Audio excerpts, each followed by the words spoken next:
DSC preparation కి మిగిలిన తక్కువ సమయాన్ని డిఎస్సి 2024 యాప్ లేదా DSC2024.com తో జాబ్ ని సాధించండి. పహల్గామ్ ఉగ్రదాడికి ప్రతీకారంగా భారత సైన్యం ఆపరేషన్ సింధూర్ పేరుతో పాక్ పీఓకేలోని ఉగ్ర స్థావరాలపై దాడి చేసింది. 25 నిమిషాల్లోనే ఈ ఆపరేషన్ ముగించి జైషే హిజ్బుల్ స్థావరాలను ధ్వంసం చేశారు.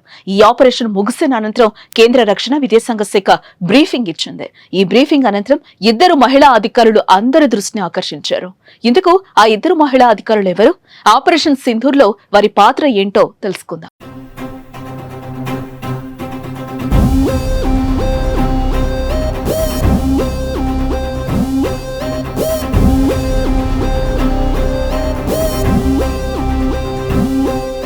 ఇక బ్రీఫింగ్ ఇచ్చిన ఇద్దరు మహిళా అధికారుల్లో ఒకరు కర్నల్ సోఫియా ఖురేషీ కాగా మరొకరు వింగ్ కమాండర్ వ్యోమికా సింగ్. మొదటగా సోఫియా గురించి తెలుసుకుందాం. గుజరాత్ కు చెందిన సోఫియా బయోకెమిస్ట్రీలో పోస్ట్ గ్రాడ్యుయేషన్ పూర్తి చేశారు. సోఫియా తాతగారు కూడా ఇండియన్ ఆర్మీలోనే విధులు నిర్వహించగా ఆమె తండ్రి కూడా కొన్నేళ్ల పాటు సైన్యంలో పనిచేశారు. సోఫియా భర్త మెకనైజ్డ్ ఇన్ఫాంట్రీలో అధికారిగా పనిచేస్తున్నారు. వారికి ఓ కుమారుడు కూడా ఉన్నట్లుగా తెలుస్తోంది. ఇక ఆమె 1999లో భారత సైన్యంలో చేరారు. చెన్నైలోని ఆఫీసర్స్ ట్రైనింగ్ అకాడమీ నుండి శిక్షణ పొందారు. ఆ తర్వాత ఆమె ఆర్మీలో లెఫ్టినెంట్ గా నియమితులయ్యారు.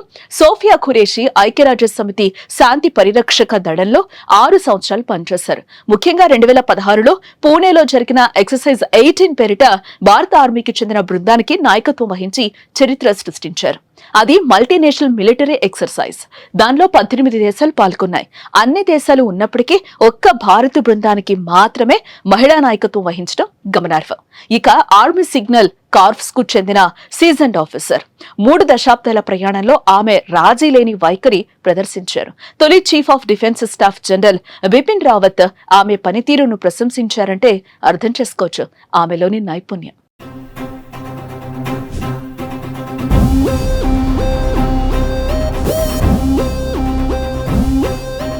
ఇక బ్రీఫింగ్ ఇచ్చిన వారిలో మరొకరు వింగ్ కమాండర్ వ్యోమికా సింగ్. చిన్నప్పుడే పైలట్ కావాలని కలలు కన్న వ్యోమికా సింగ్ చదువుకునే రోజుల్లో ఎన్సీసీలో చేరారు. ఇంజనీరింగ్ విద్యను పూర్తి చేసిన ఆమె తన కలకు తగ్గట్టుగా భారత వైమానిక దళంలోని హెలికాప్టర్ పైలట్ గా వృత్తి జీవితాన్ని ప్రారంభించారు. డిసెంబర్ 18, 2019న ఫ్లయింగ్ బ్రాంచ్ లో శాశ్వత కమిషన్ హోదా పొందారు. తన కుటుంబం నుంచి భారత భద్రతా బలగాల్లో చేరిన తొలి వ్యక్తి ఆమె కావటం విశేషం. జమ్మూ కశ్మీర్, ఈశాన్య భారతంలోని ఎత్తైన ప్రాంతాలతో పాటు అత్యంత సవాల్తో కూడిన ప్రాంతాల్లో చేతక్ చీతా హెలికాప్టర్లను నడిపారు. పలు రెస్క్యూ ఆపరేషన్లలో పాలు పంచుకున్నారు. ఇలా ఇద్దరు మహిళా అధికారులు దేశం గర్వించే హోదాలో ఉండి ఆపరేషన్ సింధూర్ దాడిపై బ్రీఫింగ్ ఇచ్చారు. యావత్తు ప్రపంచాన్ని ఆకర్షించారు.